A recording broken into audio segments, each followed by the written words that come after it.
이 자백의 대가라는 이 시리즈가 엄청나게 유행이라고 합니다. 제가 이걸 너무 보고 싶은데 이 시간이 없어서 볼 수 있을지 없을지는 잘 모르겠어요. 근데 제가 오늘 이 자백의 대가라는 이 시리즈의 내용을 이야기할 것은 아니고요. 라디오를 듣다가 이 자백의 대가가 그렇게 재밌다고 소개를 하는 그런 이제 프로그램을 듣게 된 거예요. 그러면서 김고은 씨가 연기를 여기서 그렇게 잘한다는 거예요. 와, 막 인생 연기를 펼친다는 거예요. 그 순간적으로 이게 라디오를 듣다가 내가 김고은 씨를 이렇게 김고은이 누구지 하면서 떠오르는데 누구 얼굴이 떠올렸냐면은 이수지 씨 얼굴이 떠오르는 거예요. 그래서 이 이수지 씨가 왜 그래요? 맨날 김고은 연기를 하니까 아저씨 이러면서 김고은 씨 연기를 하니까 이게 김고은 씨 얼굴이 떠올라야 되는데 김고은 소개받고 있는데 이수지 씨 얼굴이 떠오르는 거죠. 이게 워낙 이수지 씨가 성대모사를 많이 하다 보니까 이제 김고은 하면 이수지가 먼저 떠오르게 되는 그런 현상이 일어난 겁니다. 실제로 연기자들이 이걸 좀 걱정을 한대요. 이게 자기가 이걸 통해서 이슈가 되고 막 이렇게 붐이 일어나는 건 좋은데 내 연기를 보고 사람들이 몰입이 떨어질까 봐 이게 좀 걱정이라는 얘기를 또 하더라고요. 그런데 제가 이 김수지 씨에게는 김수지 씨래 이 누구야? 이 원고에도 잘못 적어놨어. 김고은 씨한테는 미안하지만 제가 이 원형을 모르는 게 아닌데 원형에 손상이 생겨버린 거죠. 그러니까 이 김고은이란 이미지에 이수지 씨 미안합니다. 이수지 씨가 더 씌워져 버린 거예요. 이 원래 이미지가 손상이 일어나 버렸어요. 이 얘기를 아내한테 하면서 제가 한참 웃었던 이번 주에 그런 기억이 있습니다. 오늘 우리가요 아버지에 관한 이야기를 할 거예요. 아버지. 우린 모두 아버지가 있습니다. 조금 더 넓혀서 부모님이 있습니다. 여러분들은 여러분들의 부모님, 특별히 여러분들의 아버지를 떠올리면 어떤 생각이 드십니까? 어떤 느낌이 드시나요? 아마도 살짝은 복잡 미묘한 감정이 드는 분이 많지 않을까라는 생각을 조심스럽게 해봅니다. 사랑하긴 하는데 사랑하지만 속상한 기억도 함께 갖고 있는 거예요. 이게 복합적인 거예요. 아버지 하면은 완벽한 존재, 너무나도 존경스러운 존재로만 있는 것이 아니라 함께 살아온 역사 속에서 부족한 모습들도 함께 기억되고 있는 거죠. 여러분들 가운데서 여러분들의 아버지에 대해서 혹은 어머니에 대해서 100% 순도 100%의 사랑과 존경만 가지고 있는 분은 아마 없으리라고 생각합니다. 만약에 그런 분이 있다면 굉장히 복받은 분이겠죠. 사실 이것은 여러분들의 부모님이 특별히 잘못됐거나 못난 분이라서 그런 것이 아니라 그분들도 사람이기 때문에 그렇죠. 그렇습니다. 물론 여러분들 중에는 부모님으로부터 특별한 상처를 받은 사람도 있을 것입니다. 그분들의 상처에 대해서 제가 가볍게 이야기하고 싶어서 이렇게 말하는 것이 아닙니다. 다 겪는 상처야라고 말하고 싶어서 그런 게 아니에요. 어떤 분은 어느 정도 그 상처로부터 성장하면서 회복을 경험하는 사람도 있지만 또 어떤 사람에게는 그것이 평생을 가는 사람도 있는 것을 제가 많이 보기도 했습니다. 평생 그 상처를 안고 살아가는 거죠.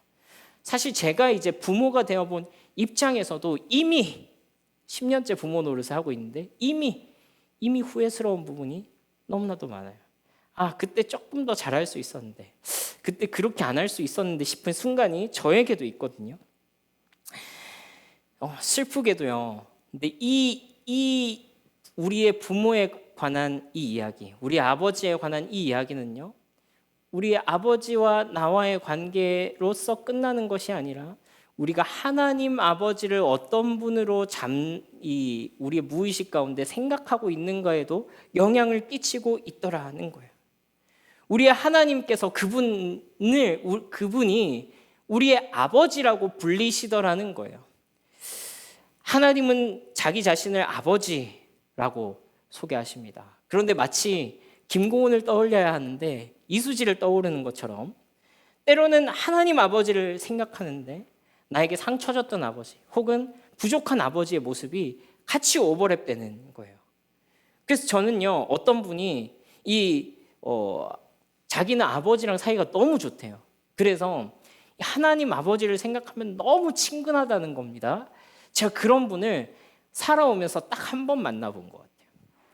근데 특별히 저는 별 생각 없는데 이런 경우도 있지만 좀 굉장히 심각한 경우에는 나는 우리 아버지 때문에 하나님이 아버지시라는 것이 참 받아들이기 어렵습니다라고 말하는 사람도 전 만나본 경험이 있습니다. 사실 그런 경우가 훨씬 더 많더라는 거죠. 김고은을 생각하면 김고은 씨 얼굴이 떠올라야 돼요. 그렇죠? 이수지 씨는 최대한 그것을 비슷하게 따라했을 뿐입니다. 여러분, 우리가 신앙생활을 하면서 이 하나님 아버지에 대한 이미지를 나의 경험이나 나의 육신의 아버지를 통화해서 그 프리즘을 통해서 하나님을 볼 것이 아니라 성경이 이 하나님 아버지를 누구라고 하시는지 그것을 다시 교정할 필요가 있어요.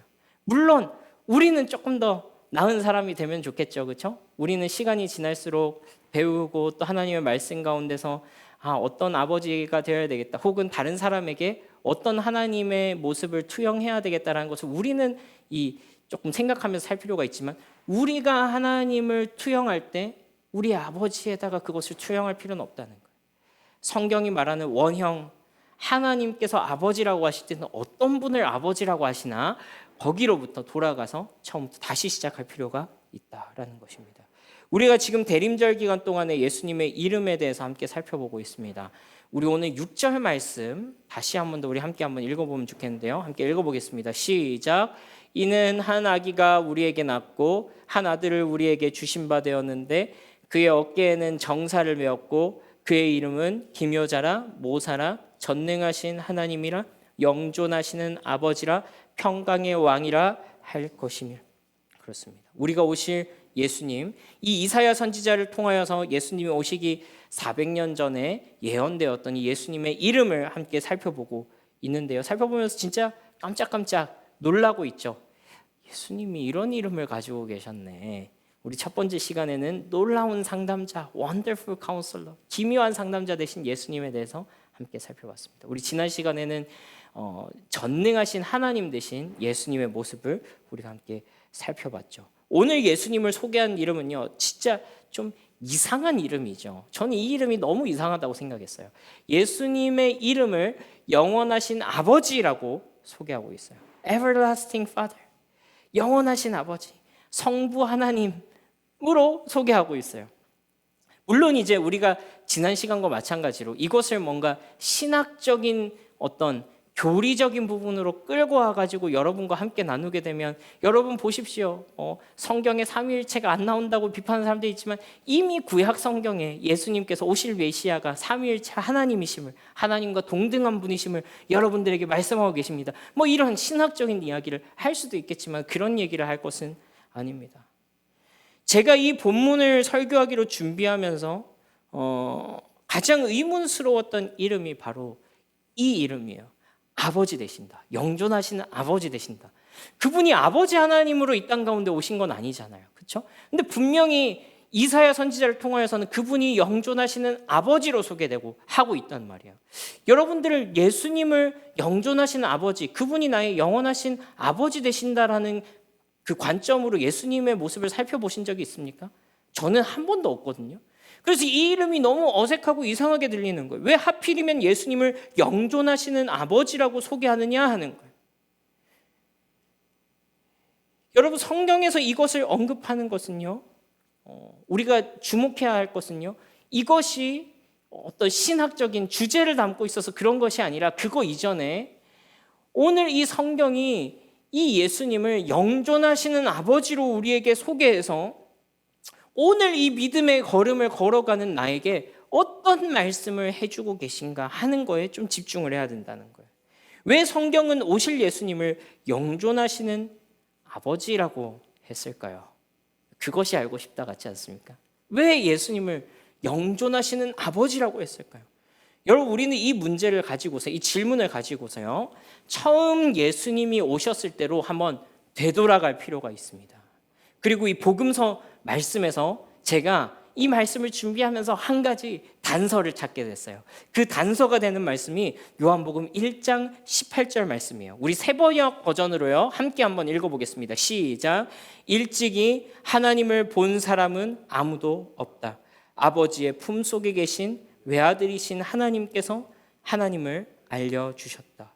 예수님께서 오셔서 어떤 일을 하신다고 합니까? 그분은 아버지의 품속에 계신 독생하신 하나님이다. 그리고 그 하나님이 하나님을 알려주셨다라고 이야기하고 있어요. 굉장히 신비적인 언어로 오늘 예수님께서 하나님 되시고 또 그 아버지의 품 안에 계신 분이고, 그리고 누구보다도 그 아버지를 가장 잘 아는 분이며 그 아버지 그분 자신이다, 하나님 그분 자신이다라는 사실을 오늘 요한복음 1장 18절에서는 처음 예수님이 등장하는 이 요한복음 1장 이 씬에서, 첫 씬에서 보여주고 있는 거예요. 여러분, 우리가 이 신비로운 이 명제에 대해서는 그냥 있는 그대로 잠시 남겨두고서요, 이것을 설명하기 위해서는 많은 신학적인 또 설명이 덧붙여져야 될 것입니다. 근데 일단 이거 한번 남겨두고서요, 이것을 이 명제 자체로 영원하신 아버지의 품 안에 계셨던 독생하신 하나님, 하나님을 증언하신 하나님이란 이 사실을 기억하면서 한번 가보자고요. 한번 나아가 보자고요. 이 예수님께서는요, 하나님을 본 사람이 없을 때, 그래서 율법이 주어졌으나 그 하나님에 대해서 사람들이 오해하고 잘못된 이미지를 가지고 있을 때 진짜 하나님이 어떤 분이신지, 아버지의 품 안에 계시면서 그 영존하시는 아버지를 경험하시고 또 사실상 그 영존하시는 아버지의 본체, 하나님의 본체 되신 그 예수님께서 하나님에 대한 오해를 바로잡으러 오셨다. 사람들이 말씀은 있었으나 오늘 뭐라고 그래요? 하나님을 본 적도 없고 하나님을 알지 못할 때에 하나님을 알려주러 오셨다라고 얘기하는 거예요. 여러분, 그렇습니다. 당시 유대 땅의 종교인들, 이 사람들은 입으로는 여호와 하나님의 이름을 불렀지만 또 예배를 드렸지만 하나님 아버지에 대한 왜곡된 이미지가 만들어져 있었다는 거예요. 일그러진 아버지상을 가지고 있었다는 거예요. 진짜 하나님 아버지가 어떤 분이신지를 이 영존하신 아버지 그 자체이신 이 예수님을 통해서 그 사람들에게 이 아버지상을 교정해 주러 오셨다라는 거죠.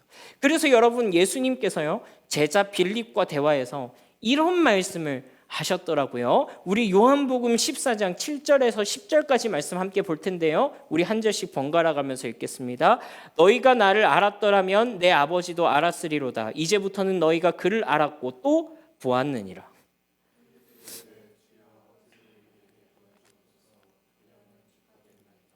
예수께서 이르시되 빌립아, 내가 이렇게 오래 너희와 함께 있을 때 네가 나를 알지 못하느냐? 나를 본 자는 아버지를 보았거늘 어찌하여 아버지를 보이라 하느냐? 내가 아버지 안에 거하고 아버지는 내 안에 계신 것을 네가 믿지 아니하느냐? 내가 너희에게 이르는 말은 스스로 하는 것이 아니라 아버지께서 내 안에 계셔서 그의 일을 하시는 것이라. 여러분, 빌립에게는 예수님께서 이렇게 말씀하시는 거예요. 예수님이 하신 일을 본다면 하나님이 어떤 아버지인지 알 수 있을 거야 라고 말씀하시는 거예요.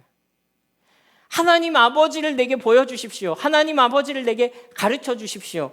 나의 아버지상을 회복시켜 주십시오 라고 하니까 예수님께서, 야, 너 아직도 모르겠니? 나를 본 사람은 아버지를 본 거야. 내가 바로 영존하신 아버지로 너희 앞에 있잖아. 내가 한 일을 다시 돌이켜봐. 그러면 너가 믿고 있는 그 하나님 아버지가 어떤 분인지 알 수 있을 거야 라고 예수님께서 말씀하시는 거예요. 여러분, 그렇다면 예수님께서 처음 오셨을 때 이 사람들은요, 하나님 아버지를 어떻게 오해했고 또 예수님께서는 이 땅에 오셔서 어떤 행동을 보여주시면서 이 사람들의 오해를 풀어주셨는가?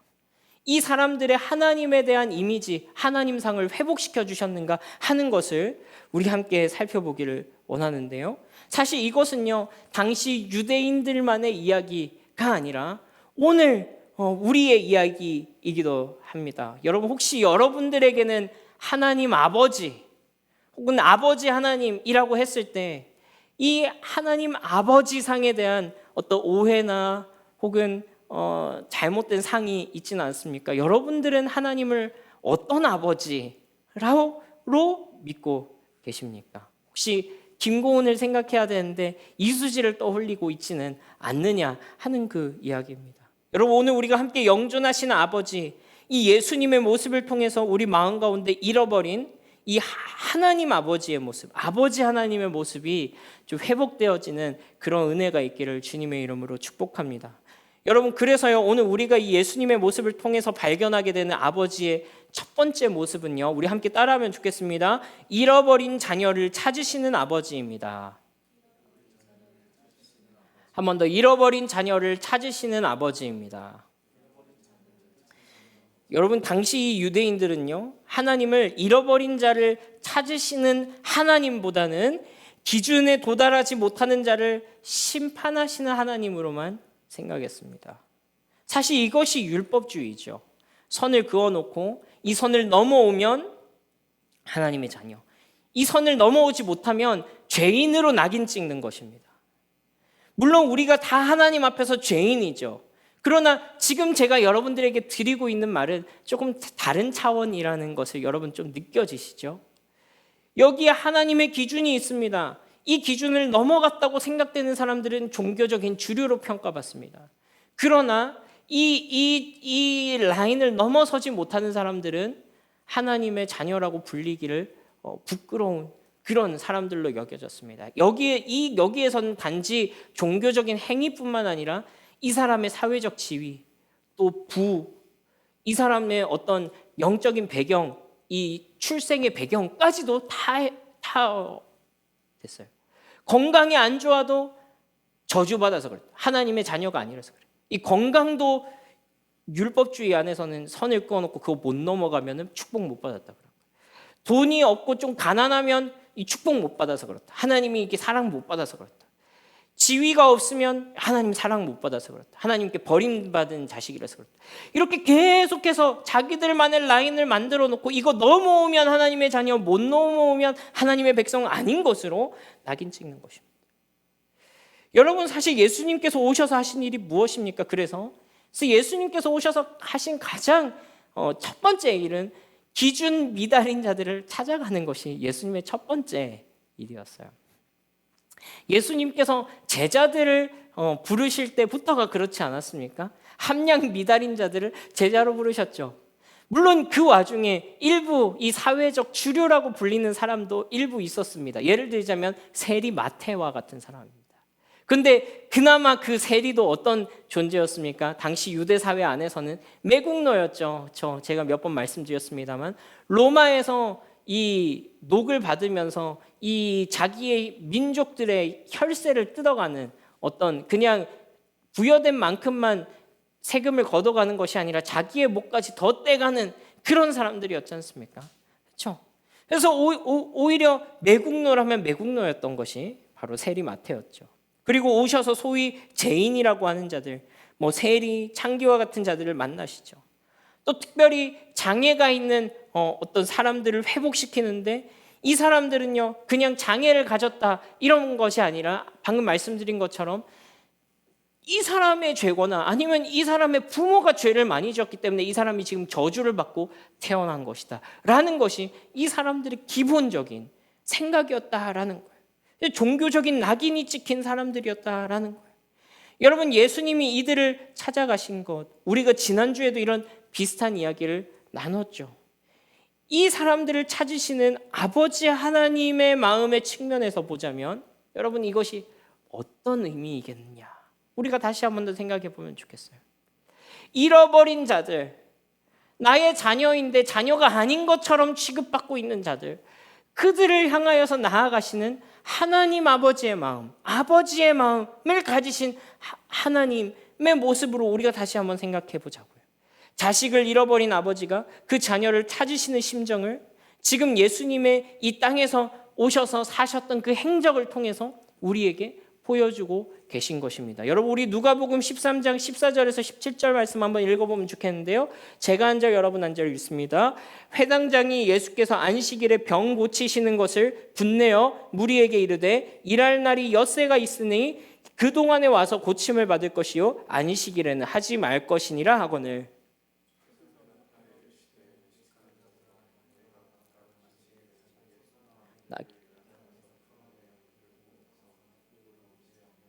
그러면 18해 동안 사탄에게 매임받은 이 아브라함의 딸을 안식일에 이 매임에서 푸는 것이 합당하지 아니하냐. 함께 읽습니다. 예수께서 이 말씀을 하심에 모든 반대하는 자들은 부끄러워하고 온 무리는 그 하시는 모든 영광스러운 일을 기뻐하니라 그랬습니다. 여러분, 예수님께서 안식일에 병을 고치고 계셨습니다. 그런데 당시에 종교 지도자라고 여겼던 유대인들이 말씀을 배우고 함께 예배를 드렸던 이 회당이라는 곳에 회당장이 나와서 예수님에게 뭐라고 하는 겁니다. 안식일은 온전히 안식해야 되는데 왜 안식일에 병자를 고치고 있습니까? 6일이나 고칠 날이 많으니 그때 고치고 오늘은 안식일이니까 안식하십시오. 예수님께서 뭐라고 대답하세요? 야, 이 사람들아, 너희가 집에 있는 송아지 새끼 한 마리도 목마르면은 안식일날 가가지고 물 먹이는 게 인지상정 아니냐? 그런데 18해 동안 너희의 표현에 따르자면 사탄의 메인바되어 있는 이 주님의 딸을, 아브라함의 딸을, 이 아브라함의 딸이란 말은 하나님의 딸은 동의합니다. 하나님의 딸을 내가 고치는 것이 안식일에 합당한 일 아니냐? 너희는 율법을 갖다 놓고서는 이것을 제정하신 하나님의 마음에는 전혀 관심이 없고 어떻게 해서든지 너희의 기득권을 만들려고, 너희의 바운더리를 만들려고 그 짓을 하고 있느냐라고 말씀하시는 거예요. 내가 언제 그런 율법을 주었느냐라고 반문하고 계시다는 말입니다. 사람들은요, 하나님의 마음을 오해하고 있었습니다. 그분의 진심은요, 우리의 잘못이 발견되었을 때, 우리의 연약함이 발견되었을 때 어떻게 해서든지 그것을 붙잡아다가 회복시키고 일으키시고 다시 세우시기 원한 것이지, 이렇게 막 쌍안경 끼고 우리가 언제 잘못하나 법을 쫙 놔두고 이거 죄인, 이 얘기하시기 위해서 율법을 만드신 것이 아니란 거예요. 율법을 주신 이유는 우리 속에 죄를 깨닫고 우리가 하나님께로부터 그 길에서 이탈했음을 깨닫고 그분께로 돌아가도록 하는 것이 그 첫 번째 기능이지, 정죄하라고 그 목적이 있지 않다는 거예요. 이 율법의 진짜의 목적, 진짜의 기능을 예수님을 통하여서 이 법을 만드신 하나님 아버지의 마음을 지금 사람들에게 보여주고 계신 것이죠. 여러분, 우리도 하나님을 자주 이런 식으로 오해할 때가 있죠. 사실 다른 사람보다도 우리가 우리 스스로 우리 자신을 이와 같이 정죄할 때가 있지 않습니까? 지금 이 시대에 어디 바리새인이 있어요? 어디 서기관이 있습니까? 어디 회당장이 있습니까? 그런데 내 속에 하나님을 오해하여서 내 속에 있는 회당장이, 내 속에 있는 바리새인이 나를 정죄하는 거예요. 너 하나님의 자녀 아니지. 너 같은 게 무슨 하나님의 자녀야. 너 같은 게 무슨 하나님의 백성이야. 이런 정죄를 자기가 자기 스스로에게 그렇게 하고 있단 말입니다. 아니요. 오늘 하나님께서 책망하시는데 무엇을 책망하시냐면 여러분들 속에서 여러분 스스로를 정죄하고 있는 그 사람을 하나님께서 책망하시는 거예요. 나는 내 딸에게, 나는 내 아들에게 그런 식으로 정죄하지 않았다. 내가 이 말씀을 준 이유는 그들을 일으켜 세워서 나의 품 안에 들이기 위한 것이지 그들을 나에게서 배제하기 위해서 이 말씀을 준 것이 아니다라는 거예요. 우리가 하나님을 죄인을 벌 주시는 하나님으로만 인식할 때 드러나는 대표적인 감정이 무엇입니까? 바로 두려움이죠. 어떤 두려움이 있어요? 하나님 나 벌 주시지 않을까? 하나님 내 인생에 뭔가 잘못되게 하지 않을까? 뭔가 문제가 생기면 내가 잘못해서 하나님 나를 벌 주시나? 계속 벌 주신다고 생각하는 거예요. 하나님 벌 주시는 거 아닐까? 여러분, 저도 그럴 때가 있습니다. 그러나 여러분, 분명한 것은요, 그거 하나님의 마음 아니라는 거예요. 하나님의 마음 아니라는 거예요. 하나님의 마음은요, 잃어버린 자를 찾기 원하시는 마음, 잃어버린 자를 그분의 품으로 돌이키기를 원하시는 마음. 18해 동안 사탄에게 메인바된 이 딸을 고치는 것이 하나님의 뜻이 아니겠느냐라고 말씀하시는 것입니다. 여러분, 물론 잘못하면 혼날 때도 있고 실제로 우리의 삶에 어려운 일들을 통해서 하나님께서 교훈하시기도 하시죠. 근데 왜 그렇게 하시는 거예요? 도대체 왜 그렇게 하시는 거예요? 우리를 그분에게서부터 배제하려고 그러시는 것입니까? 아니요. 우리가 그분의 자녀이기 때문에, 우리가 그분의 훈계를 들을 가치가 있는 사람이기 때문에 그렇습니다.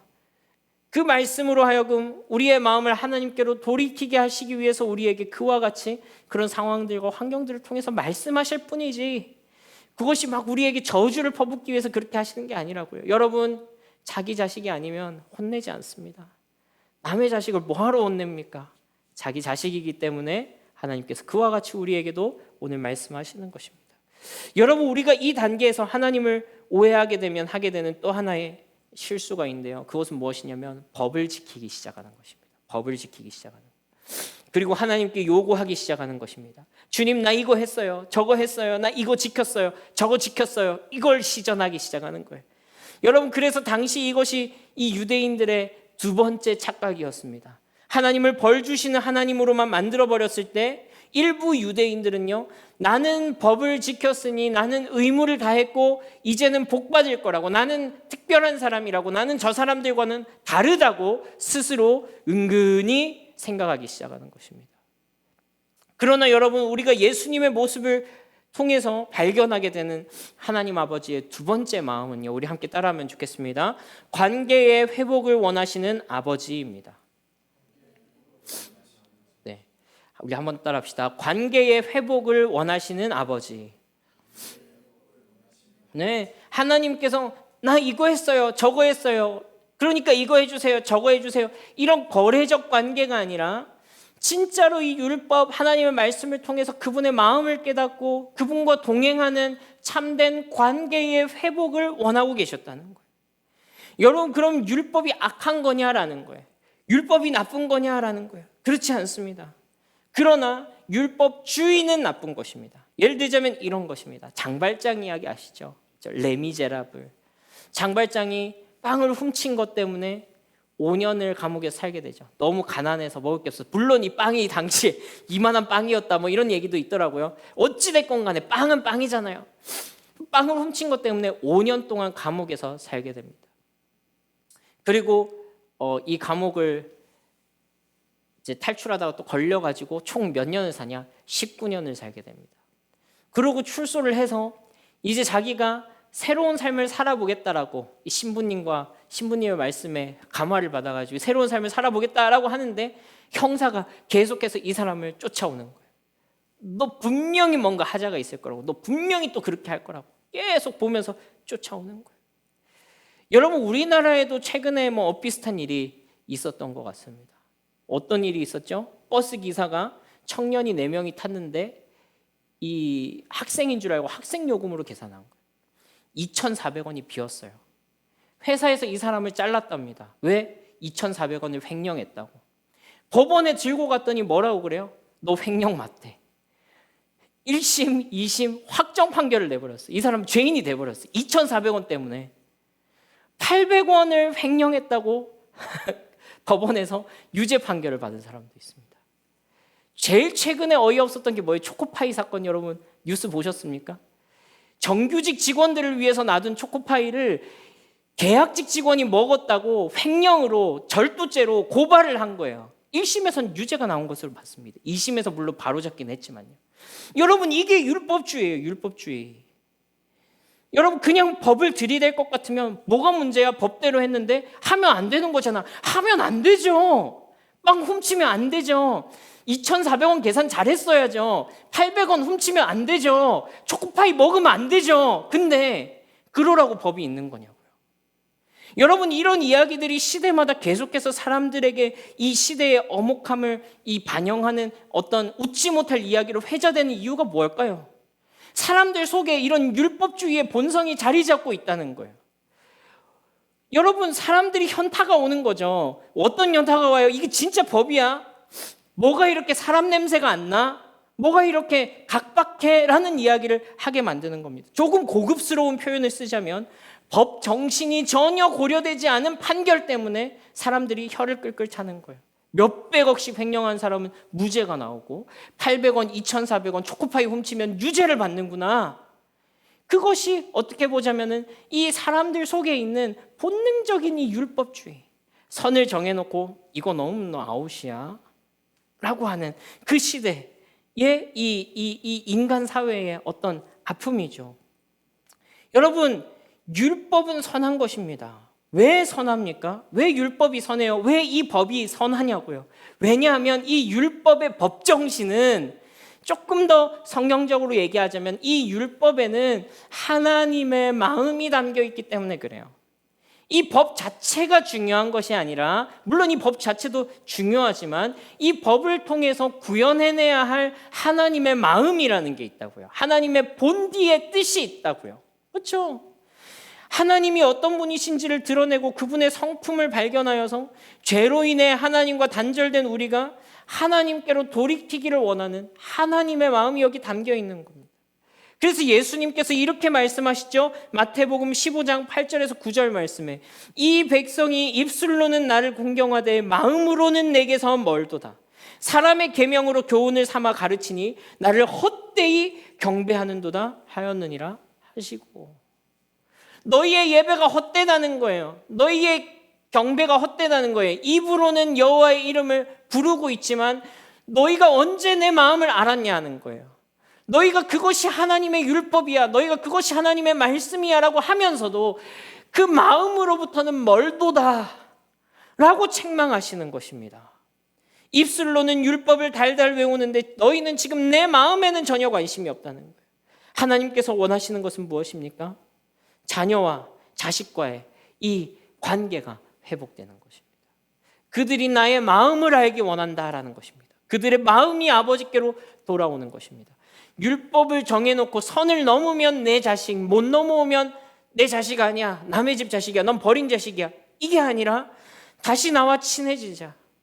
그 오물 구덩이에서 그만 몸부림치고 그 지저분한 곳에서 그만 몸을 비비고 거룩하신 하나님, 너희를 처음 창조하셨던 그 하나님, 그 거룩한 삶으로 돌이켜서 나와 함께하자라고 하시는 그 하나님의 마음이 율법 가운데 적혀져 있는 것입니다.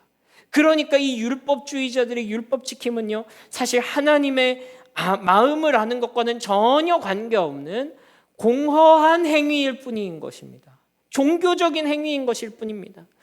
여러분, 저는요, 우리가 말씀을 보고 또 신앙생활을 할수록 이 하나님의 마음에 더 가까이 가게 되는, 하나님과 진정으로 동행함에 가까이 가는 그 은혜가 있기를 바랍니다. 여러분, 우리가 지금 함께 매일 아침마다 묵상을 하고 있잖아요. 여러분 한 분 한 분을 통해서 너무나도 귀한 고백을 아침마다 볼 수 있어서 진짜 하나님 앞에 감동이고 감사의 고백을 하게 됩니다. 근데 여러분, 저는요, 이것조차도 그저 매일의 의무로 우리에게 남지 않기를 간절히 바랍니다. 매일 아버지 하나님의 말씀 앞에 섬이 이 하나님의 마음을 알아가는, 아버지의 마음을 알아가는 그런 일이 되기를 바랍니다. 예수님께서 오셔서 그것을 보여주신 것입니다. 하나님의 말씀을 기계적으로 무슨 법으로 남겨두지 말고 너희와 관계의 회복을 바라시는, 너희와 다시 동행하기를 원하시는, 너희를 다시 거룩한 삶으로 초청하시는 그 하나님의 마음에 반응하는 살아있는 말씀이 되게 하라라는 것이죠. 그래서 여러분, 이것이 하나님의 마음이죠. 잃어버린 자녀를 찾으시는 하나님의 마음, 그저 법칙을 지키는, 그러나 아버지와는 전혀 관계없는 자식이 아니라 이 하나님의 말씀을 통해서 진정한 관계의 회복을 원하시는 이 아버지의 마음을 보여주고 계시죠. 그래서 여러분, 오늘 우리가 이 예수님을 통해서 보게 되는 하나님 아버지의 모습은 결국 이것입니다. 우리 함께 마지막으로 세 번째 따라합시다. 자녀를 위해 목숨을 버리시는 아버지. 자녀를 위해 목숨을 버리시는 아버지. 그렇습니다, 여러분. 그 잃어버린 자녀들, 선을 넘어가 버린 자녀들을 찾기 원하시는 이 하나님의 마음, 또 그분의 마음을 알고 하나님 아버지의 관계가 이 회복되기를 바라는 이 아버지의 마음을 가장 결정적으로 드러내는 그곳이 어디입니까? 바로 예수님의 십자가이죠. 우리 로마서 5장 6절에서 8절 말씀을 우리 한 목소리로 한번 읽어보겠습니다. 시작. 우리가 아직 연약할 때에 기약대로 그리스도께서 경건하지 않은 자를 위하여 죽으셨도다. 의인을 위하여 죽는 자가 쉽지 않고 선인을 위하여 용감히 죽는 자가 혹 있거니와 우리가 아직 죄인 되었을 때에 그리스도께서 우리를 위하여 죽으심으로 하나님께서 우리에 대한 자기의 사랑을 확증하셨느니라. 여러분, 아무도 하나님을 본 일이 없으되 아버지의 품 안에 계신 독생자를 통하여 우리는 아버지 되신 하나님의 참모습을 만나게 되는 것입니다. 우리가 사랑받을 만한 자격이 없을 때, 선을 넘은 자였을 때, 하나님의 마음에 관심이 없는 자였을 때 우리는 하나님께서 우리를 심판하고 멸망시키시는 방법이 아니라 우리가 그 사랑을 모르고 있었을 때, 우리가 그 사랑과는 반대 방향으로 가고 있을 때 우리를 위하여 죽으심으로 자기의 사랑을 확증하셨다라고 말씀하세요. 우리를 위하여 죽으심으로 자기의 사랑을 증명하셨다라고 말씀하시는 것입니다. 오늘 우리가 예수님을 통해서 보게 되는 이 아버지 하나님의 모습은요, 우리를 사랑하기 위해서 모든 대가를 지불할 준비를 마치신 아버지의 모습입니다. 아니, 이미 우리를 자신의 것 삼으시려고 모든 대가를 지불하신 분이십니다. 율법의 선을 넘은 우리를 대신해서 스스로 그 율법의 저주를 짊어지며 십자가에 서기를 주저하지 않으셨습니다. 이 율법의 심판, 십자가를 지시고 죽으셨습니다. 또 우리를 의롭다 하시기 위해서 3일 만에 부활하셨습니다. 우리는 이것을 통해서 사랑하지만 두려운 하나님, 사랑하지만 나를 언제든지 벌 주실 수도 있는 하나님, 사랑하지만 언제 벌 주실지 몰라서 두려운 하나님이 아니라 사랑해서 나를 대신해서 모든 대가를 지불하신 하나님을 만나게 되는 것입니다. 여러분, 이제 말씀을 맺으면서요, 오늘 우리가 이사야 선지자를 통해서 예언된 이 예수님의 이름, 영존하시는 아버지, 영원하신 아버지를 만났습니다. 영존하시는 아버지다 그랬습니다. 영원하시다라는 말입니다. 무엇이 영원합니까? 그분의 아버지 되심이 영원합니다. 끝까지 우리를 자신의 자녀로 찾아내시는 그 영원하신 아버지이십니다. 영원토록 우리와 아버지와 아들, 아버지와 딸의 관계로 지내고 싶어 하시는 아버지십니다. 그리고 이것을 위해서라면 언제든지 영원토록 어떠한 대가라도 치르시고서 싸워서 우리를 다시 되찾아내실 아버지시라는 것입니다. 여러분, 이분이 우리의 하나님 아버지이신데 영원한 그분이 우리의 아버지가 되시기를 기뻐하시는데, 여러분, 그렇다면 우리가 살아있을 때나 우리가 죽어서 그 하나님 앞에 갔을 때나 여러분은 그 하나님의 품에 안길 만한 자녀라는 것입니다. 지금이나 내일이나 죽어서나 언제나. 그래서 여러분, 이 16세기에 작성된 이 신앙 고백문, 유명한 신앙의 고백문이죠. 하이델베르크 교리문답에서는요, 우리 1문에서 이와 같이 질문하고 답하는데요, 이렇게 묻고 답하는 식으로 신앙교육을 하는 그런 어떤 그 16세기의 1500년대 교재거든요. 자, 제가 여러분들에게 질문 던지겠습니다. 여러분들 한번 대답을 읽어보십시오. 제가 묻습니다. 살아서나 죽어서나 당신의 유일한 위로는 무엇입니까? 나의 몸도 영혼도 나의 신실하신 구주 예수 그리스도의 것입니다. 그리스도께서는 그분의 보혈로 나의 모든 죄값을 완전히 치르고 나를 마귀의 모든 권세에서 해방하셨습니다. 또한 하늘에 계신 나의 아버지의 뜻이 아니면 머리털 하나도 땅에 떨어지지 않도록 나를 보호하시며 참으로 모든 것이 합력하여 나의 구원을 이루도록 하십니다. 그러함으로 그분은 그의 성령으로 나에게 영생을 확증시켜 주시고 이제부터는 마음을 다하여 즐거이 그리고 신속히 그를 위해서. 여러분, 그쵸? 어디서 많이 본 구절 같죠? 이것이 칼빈의 고백이기도 하면서 하이델베르크 교리문답의 고백이기도 하면서 또 우리가 드리는 기도할 때 함께 고백하는 그 고백의 내용이기도 합니다. 여러분, 이 예수 그리스도를 통하여 드러난 하나님의 사랑이 사나 죽으나 우리의 유일한 위로가 된다는 것입니다. 여러분, 우리가 대림절을 지나면서 우리에게 오신 이 예수님의 의미를 묵상하고 있는데요, 그분이 영원한 아버지로 우리에게 오셨다는 사실이 여러분들에게 위로가 되십니까? 여러분들에게는 이 사실이 어떤 위로가 되십니까? 이분은 우리의 육신의 부모와 같지 않습니다. 또 나와 같지도 않으십니다.